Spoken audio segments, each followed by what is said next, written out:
a show which will give you authentic information, a show which will talk about how to take the fear out, a show which will give you experts from all over the world.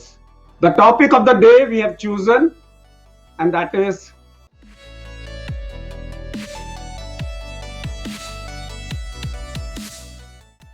how to reduce suicides in the country. We have large number of people who have committed suicides. We have 15 cases reported in the last few months. A student in psychiatry, a journalist, a film star, a 15-year-old girl, a IRS officer, a person of COVID patient on treatment, a journalist with COVID. People are committing suicide. 9 people committed suicide because they could not get alcohol because of the alcohol withdrawal cases. There is 1% increase in global suicide rate.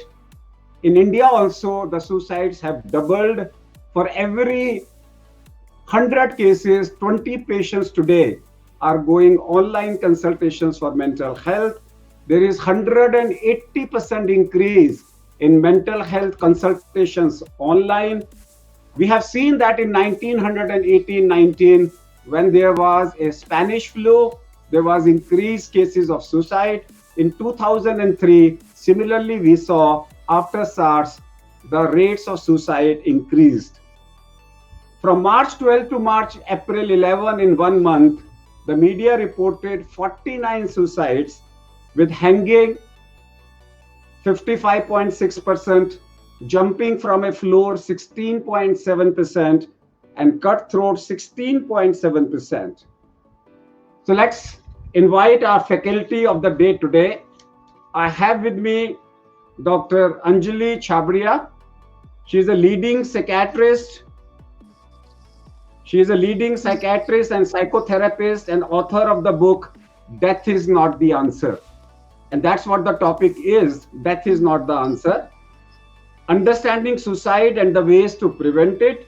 She has been contributing to the field of mental health since the last 2.5 decades.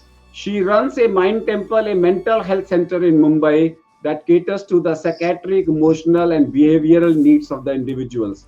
She's also a trained past life regression therapist, hypnotist, and has introduced innovative treatment modalities aimed at constantly improving the patient care.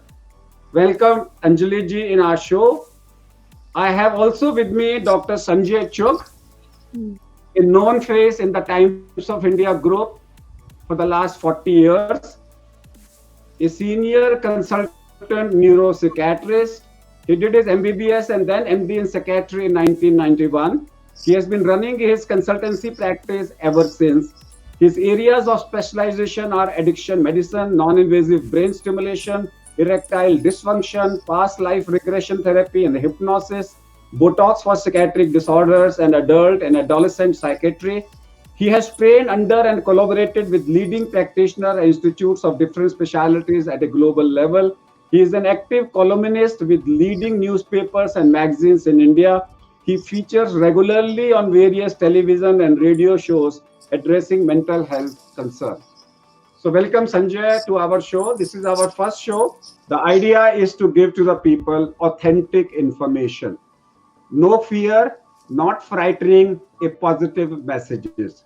Starting with Sanjay, when we talk about the suicides, do you also feel in your practice the number of online consultations have increased regarding mental health in the last couple of months? Without a doubt, KK. I mean, in the last 4 months, my clinic has been shut, but I think I've been more busy in these last 4 months than I have been in the last 25 to 30 years of my practice. So obviously, the lockdown, the panic, the anxiety, the fear, the depression that have been triggered off by Corona and by COVID-19, they've taken a huge toll on the population in our country. And what about you, Anjali? I agree with what Dr. Sanjay Chugh is saying. A lot of people have been reaching out to all of us and trying to get help. That's the positive thing, about this. But definitely, there's a lot of panic, there's a lot of fear, and there's a lot of chaos, chaos in the mind, chaos in the society. And but I'm very happy that actually people are reaching out for help. So when I was reading about a Bhagavad Gita, chapter 2, one of the shlok ends with Ashantasya kuto sukham. That means a mind which is not happy, a mind which is ashant, a mind which is not getting its answers can never be stable. And when I go back to Vidur Niti, and when I talk about a dialogue between Dhritarashtra and Sanjay, and Dhritarashtra says, I'm not getting a sleep, that means my man is ashant, therefore I'm not getting happiness. So he said there are 5 reasons for unhappiness. I'm quoting the Vidur Niti. The one he says is, if you are a thief, if you have taken something of somebody. Second thing he said was that if you have a lust, if you have a desire which is not being fulfilled. The third thing he said was that you have lost your wealth. The fourth thing is that brother, you have lost your image in the society. And the fifth say was that you are fearful of something stronger. So in this COVID era, I don't think so theft is the origin, because we have not been indulging into any theft. Lust, yes, alcohol withdrawal can be a lust, because in a lockdown I'm not getting my alcohol. That's one factor. Loss of wealth, yes, my earning has gone, my job has gone. Loss of image may not be, because I don't think so people have lost any image during this period. But yes, the biggest fear is the virus is stronger than me, that I will be killed. So what can be the percentage of people getting apart from these, can there be any other fear leading to depression? So, there's also, as you said, loss of wealth. Of course, people are losing their jobs. Loss of image is also something that what is happening is that we are seeing the biggest fear is the fear of contracting the virus. And the other thing what we are seeing is uncertainty कि इसके बाद क्या होगा, ये कब खत्म होगा. And because of that, we are seeing a lot of panic in society. Of course, people are not very happy with the lockdown situation, not being able to meet your children, your parents, not being able to see your loved ones. And there are a lot of fears which are increasing within the house itself. There are relationship issues. Children do not know what to do. Our senior citizens are extremely stressed out. People are seeing a different life today. And yes, there's also a loss of shame. I mean, there's also a shame, because if I lose my job, what will my neighbors say? Dr. So Chugh, would you like to add? Yeah, Sanjay, do you think that there is a version in Ramayana, Indian Ramayana, and there are 2 people, Sumant and Manthara? Sumant is the one who advises Dashrath all the time the right things to do. So he gives the right knowledge and he gives the right direction.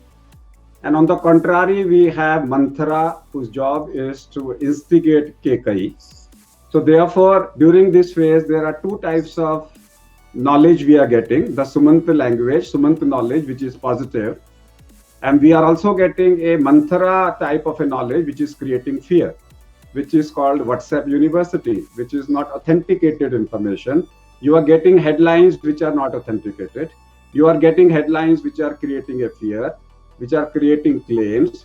Do you feel that can be responsible for this type of panic reactions in the society? See, KK, what you are saying, what you've said in the last few minutes, theoretically, it's absolutely valid. What Anjali said is absolutely valid. But I want to give a slightly different tint to, or a different tinge to what has been discussed here. You see, now you practice as a cardiologist. You know that when someone faces stress and if his heart is vulnerable, the chances are that, if he does not have high BP, he will develop high blood pressure. Or if he has, pre-existing hypertension or high blood pressure, even with the existing or the current medicines, his blood pressure is going to be difficult to manage.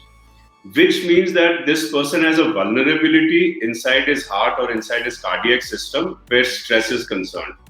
Similarly, in psychiatry, what I would like to highlight, I seem to be doing it from morning till night. What I want to highlight is that people who have a vulnerability to developing a psychological or a psychiatric problem in the face of this kind of stress are the people who will develop it. How do we say that this thing causes A causes B?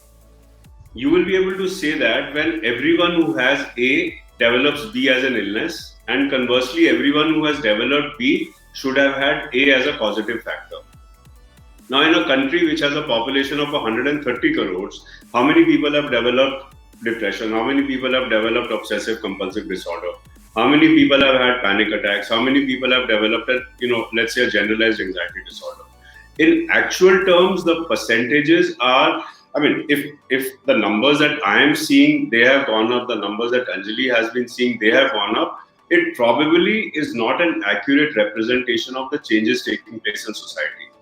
So there is an environment. When there are changes in the environment, which is the external environment, all the factors that you mentioned, loss of health, loss of money, shame, as Anjali mentioned, and this anticipation that something will happen to me. This is the external environment. This external environment will play a very close role in addition to the internal environment, which is, let's say, my genetic makeup, my vulnerability. And it is that interchange or that interplay which finally determines who will develop a problem, who will not develop a problem. So what I want to say is that because we have a short program and we already have halfway through our program, what I want to know is what are the triggers, A, and in which people these triggers are important. We need to anticipate. Suicidal ideation is at the very high end.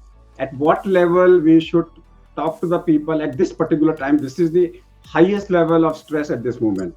How to pick up people that they are under stress and this stress should not be ignored. Sanjay. See, I want to use today's program to help people to identify through self-recognition or recognition of certain symptoms or patterns in their loved ones. It could be their friends, it could be their family. It starts with changes in your physical functioning. Let's say there is a change in your appetite, there is a change in your sleep pattern, there is a change in your energy levels. Then you start feeling edgy, irritable, or you start feeling low, you start feeling weepy, you start feeling down in the dumps, nothing interests you, there is no pleasure in anything that you're doing, or you are jumping to what we call worst case scenario thinking. There is a pain somewhere in the lower part of the chest. It could be acidity or gastritis. Your mind immediately says, I'm having a heart attack. Similarly, if I have a cough, the first thought in most people's minds today is that I have COVID-19 as an illness. So you have to identify the symptoms, you have to see what applies to you, and at the earliest, you need to take professional help. Because as with any other disorder, the earlier the treatment or the intervention is started, the better the results that you will get. Eventually, when we talk about someone thinking of suicide, it is not the first thing that happens to the person. All these people that you mentioned, all the suicidal attempts or the successfully completed suicides that we read about in papers or see on the media or hear about on the radio, it is not that the person slept very healthy one night, woke up the next morning, and he killed himself or herself. It is probably the last link in a long chain which had its origin a long time back. And maybe Anjali would want to shed further light on. No, Anjali, I want to ask a specific thing, and that is that I give you 3 examples. A journalist admitted in a hospital, jumped from the 4th or 5th floor. He was admitted with COVID. Okay. Another person admitted at another big hospital in Delhi. A middle-aged man jumped and died. Situation number 2. One is a journalist, one is a common man. Journalist, I assume that he is well educated and he is reporting things. Third is, I don't want to name, a film star commits suicide. A successful from the public point of view, unsuccessful from his point of view, commits suicide. Now, these are 3 situations which we are facing. It can be a well-to-do person. Celebrity represents a well-to-do person in the society. A journalist represents an educated society. And a third is a common man committing suicide.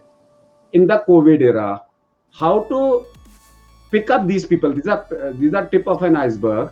how to pick up these people? What message should go to the community? One Sanjay has said is signs of depression. Right. Apart from that, So, first, let me just add to what Dr. Sanjay has said. The truth of the matter is that 7 out of 10 people who kill themselves give signals. Yeah, they may not say that I'm going to jump from here tomorrow morning, but they may say things like life is not worth living, what's the point of living, and they may also show other non verbal signs like extreme anxiety, extreme panic, agitation, pacing up and down. These are the signs and symptoms we need to look at. We also need to understand what is the mental history of the person, who is doing this. What is the intense fear? We had someone in Mumbai, as just when COVID had struck, this lady jumped out of the window as soon as she came to know of the diagnosis. At that time, there was so much paranoia, there was so much stigma about COVID. Today, with so many people suffering and some of our top film stars coming out and talking about their symptoms, the stigma has gone down. Acceptance in society was really less initially. Every time the municipality came and just put up that banner outside your house, there was so much happening. Today, people know that the figures of death have gone down. It is right now 2.5. We hope it's going to come down below 1. So, all that has settled. But the vulnerable population are the ones who've been suffering. And let me just share today that 1 out of 7 people in India are suffering from psychiatric disorders. And depression is one of them, but there could be schizophrenia, there could be other addictions, there could be anxiety. We need to look at these people. A special attention to all the senior citizens, because even in the geriatric population, if today an elderly person says that life is not worth living, please take extra care of him. Our teenagers also need to be looked after, so take special care of them. So the 3 categories that you have spoken about, basically if it is 1 out of 7 Indians, this represents all the population. So suicide can happen to a rich man, to a poor person, to someone who's educated, to someone who's famous. Because unfortunately, people do not recognize mental illness. किसी का fracture होता है, किसी को heart attack आता है तो भाग के आपके पास ले आते हैं. मगर अगर कोई बोलता है कि मुझे मरना है, the first thing someone should do is pick up that person, his relatives, his friends, and take them to the nearest psychiatrist, psychologist. And people should not say कि ये तो ऐसा ही बात कर रहा है, कुछ नहीं करेगा. I think that is something that needs to change in our society. So what Anjali has said is that you need to pick up a person at a suicidal ideation level. The most important thing is that whenever somebody is having a suicidal ideation, instead of ignoring and instead of reacting, if you can act and give some comfort to that patient, a counseling or a dialogue with his or her doctor, you may be able to prevent that suicide. Let's listen to Sanjay. Specifically, what exactly is the chemical changes happening? Is it like during suicide you are not been able to decide between good and bad? How much time it is there that if somebody intervenes during that period, if somebody says, I'm feeling like committing suicide, and he calls somebody, I'm not feeling like living, and if you interact for what duration is that period of absolutely you are not in your senses? Okay, first let's try and understand what causes a person to develop suicidal ideation. That's vitally important. Like Anjali said a few minutes back, the commonest underlying cause of suicidal attempts is an underlying depression, right? Now, what happens? We have spoken about the fundamental or the basic symptoms of depression. Once those symptoms have been in place for some time, what starts to happen is that the person looks at the future. And his immediate thought is that, my present is so bad, I'm sure my future is going to be equally bad, if not worse. This is what I would call feelings of hopelessness. When things have been going bad for you, there is this tendency to start comparing yourself with people around you. And in that comparison, you always come out inferior in the process. This is what I would call feelings of worthlessness. So you have feelings of hopelessness, you have feelings of worthlessness.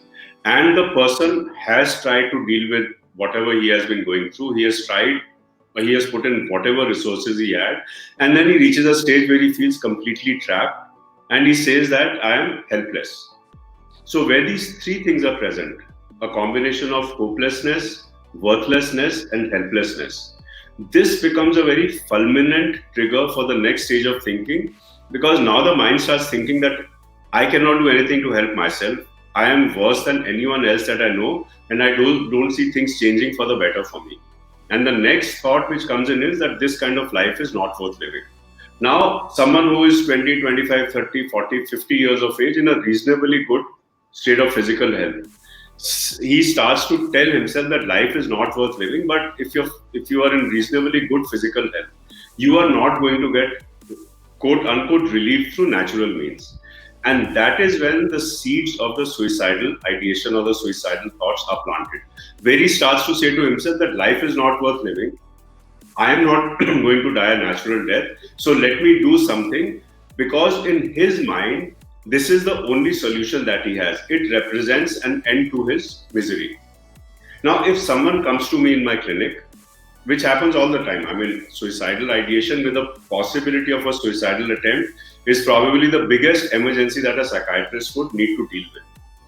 What do people like Anjali and me do? You sit down with the person, you start talking to him. My approach, which I have found to be very, very useful, is you start talking to the person. First is to buy time. Then I always tell them, if you were to end your life today, what would you do? You would jump off the 10th floor of a building, you would hang yourself, you would come under a train, whatever. How much strength does it take to do that? He'll say, it takes a lot of strength. So I tell him, if you have so much strength to end your life, you will need a much lesser amount of strength to see what positive changes you can bring about with your life with the assistance of someone like me. And then I explain to them what led to the suicidal ideation coming up and how best we can manage it, how best we can treat it. There is a difference between a planned suicide and an impulsive suicide. There are people who have committed planned suicide. I have a couple of examples where people have taken 2 days to commit a suicide. So what is the difference between a planned suicide and Sanjay, an impulsive suicide? Planned suicide, what happens is normally people have been thinking about it and have also been doing things. So, they will write a letter and leave the letter. If they have to distribute some articles, if they have to thank their friends, this is what they do. And sometimes the planning goes on for months in advance. Dr. Sanjay? Yeah, so this is planned. Impulsive suicide, usually I would expect to see in a person who does not have an underlying depression. So schizophrenia would be a likely cause of an impulsive suicide, where the person is hearing voices, what we call hallucinations. The voice commanded him to jump off a building. And in response to that command, he did that. Or there is a kind of a personality, a certain kind of a personality disorder. There, impulsive suicides can be seen even though the intention to kill yourself is not necessarily there. So dear viewers, remember that COVID mortality is an exception, not a rule. The mortality is reducing. Do not believe on non-verified messages or claims which are coming in WhatsApp. Believe on the facts that you are going to live with COVID. And if someone who is watching this program finds somebody saying that life is not worth it, that I'm not going to survive, I'm going to die, if he's having a hopeless, give him a patient hearing. Remember the first chapter of Bhagavad Gita, Krishna only listened to Arjun. 1.28, 1.29, 30 and 31, when Arjun said, my legs are trembling, my hands, मेरे शरीर में रोंगटे खड़े हो रहे हैं, मेरे हाथ पैर, मेरे हाथों से धनुष टूटता जा रहा है, I'm totally confused what to do, what not to do. He only gave him a patient hearing. You can do that. If you can buy time before a psychiatrist appear, this can make all the difference. Let's thank both our panelists, Dr. Anjali Chhabria and Dr. Sanjay Chugh. Both of them are so-called celebrities psychiatrists in the country. One in the city of Delhi, second in the city of Mumbai. But after the lockdown now, They are no more a psychiatrist of India. They are international psychiatrists because telemedicine now is allowed and teleconsultations now are allowed. That's all for today. Stay tuned. Thank you.